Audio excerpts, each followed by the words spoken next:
Hey, welcome to Buddy Blake's podcast. I'm your host, and today we've got Buddy Blake himself in the house. He's a real estate agent here in Wilmington, North Carolina, and he's got something really important he wants to talk about, the world of closings for sellers. And honestly, from what I've been hearing, this is something a lot of people don't think about until it's too late.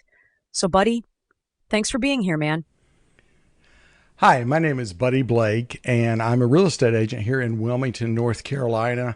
And I just wanted to have a conversation about today's world of closings for sellers. I work primarily with home sellers. I'm very good, I think, after all these years at negotiating, having real hard conversations up front, setting realistic expectations, not just telling sellers what they want to hear. And, also just sharing the news that all the marketing in the world is wonderful, but that is not typically what sells your house. It's going to be your pricing strategy. And then once we get it under contract, it's going to be all the steps that it takes to get through there. And I think experience matters more than ever in this market, especially this market. Okay, so you're talking about something really fundamental here. Pricing strategy, experience, all that stuff. But then you pivot to something super specific about North Carolina being an attorney closing state. I gotta say, I didn't even know that was a thing. So break that down for us. What does that actually mean for sellers? One of the things I wanted to tell you that we are transitioning to slowly, but maybe more quickly, is in North Carolina, it's an attorney closing state, which means you have, whereas a lot of states, title companies close deals, but typically attorneys in North Carolina close deals, and they work for the buyer. And then there's the other side where the seller, it's called seller document preparation. Well, the same closing attorney can do the seller docs, and there's nothing wrong with that because there's typically a little bit of discount for that. And the fees can be anywhere between $250 and $400 and some dollars, whatever, depending on the complexity. Now, if you have to have a mobile notary, like if you live out of town, it can be more than that. But one thing that we're starting to struggle with is because attorneys get busy, economics play into it. They don't necessarily have, enough staff to take care of everything, whereas it used to be, it was pretty commonplace for a seller to have a scheduled time to come in, sign the documents. The attorney would come in, go over the documents, answer questions and things like that. That's just not the way it's done in most cases, unfortunately.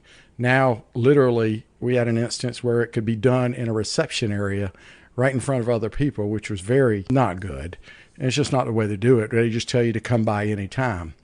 But that's a big deal. If you're selling your property, that is one of the final steps to selling. That's not the settlement statement where all the numbers are, but signing the deed has to be done a few days before closing in North Carolina so that the closing attorney can then make sure the title insurance is okay with the deed, the way it's transferring. Deed, and it has to be a wet signature, which means notarized real signature, not electronic.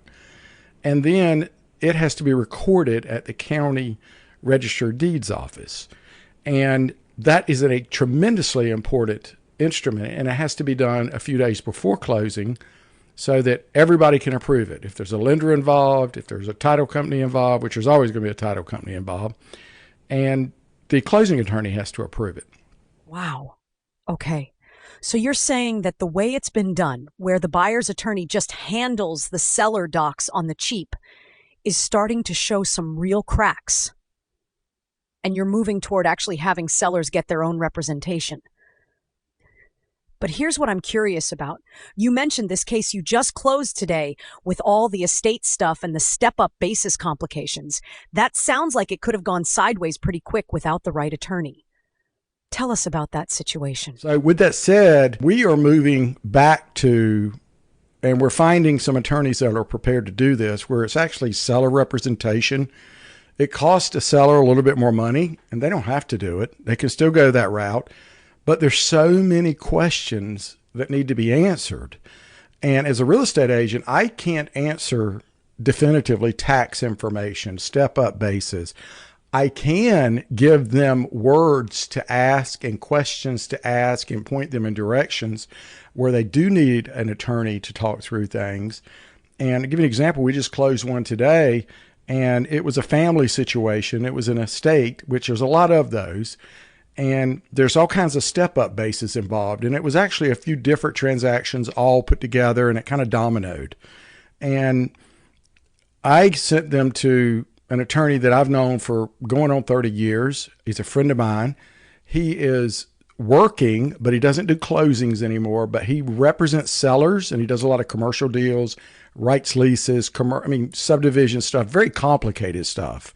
In my opinion, he's one of the probably most brightest minds still around in the business, but he works till 12 every day, and he does his own work. There's no paralegals, no assistants involved now because his stage of his business, he's been able to focus on what he likes to do, and he bills by the hour.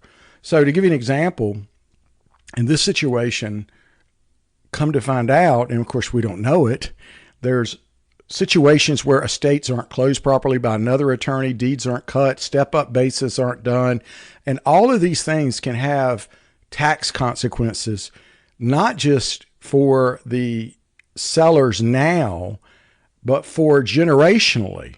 It can create situations that could be remedied if they had a consultation.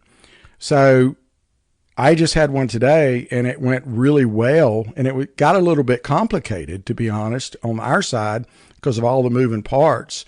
I'll not go into the details because it's kind of private. But long story short is, and my attorney friend, his name is Alan. He's also been a partner with me on different ventures over the years, and we still own a building together. But in the end, he was able to sit. First off, he answers the phone call. He talks to him. You have direct access to the attorney, conversations about things to make sure everything's perfect. Then he sits down with you and he goes over all these questions. He explains, hey, you might want to get an appraisal to make sure that if there's ever an audit or anything like that, so you've got the fair market value as of the time of the deceased passing, and then you getting the property. Now, you may never need that, but you could need that. And in the case of this is a large transaction, and it also led to an even larger transaction, and it could have been hundreds of thousands of dollars in taxes, but he was able to advise them of these things. Okay, so this is the thing. You're saying hundreds of thousands of dollars in potential taxes could have been missed if Alan hadn't been involved. And he's charging more. Yeah. But you're actually getting access to someone who understands the full picture. I think what's wild is you also acknowledge that you and other realtors are part of the problem, right? Like you're calling attorneys last minute, asking them to jam deals in. So it's kind of a vicious cycle. There's no way that the buyer's attorney who's doing the deed prep for a couple $100, $200 or $300, is going to be able to do that.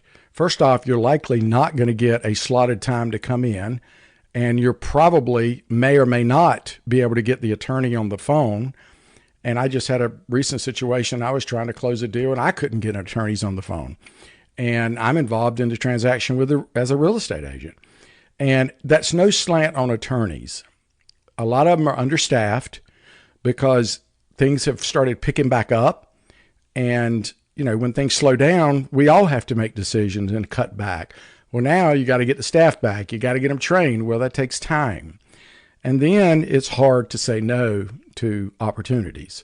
And then when you got a bunch of realtors like me calling you left and right, hey, can you work this in? Can you work this in? All at the last minute, it does create trouble for attorneys. And there are some wonderful attorneys in this area. I'm happy to share numerous ones. And I've got my favorite ones that I've used and I do my business with, but I've also got my ones that I prefer not to deal with too.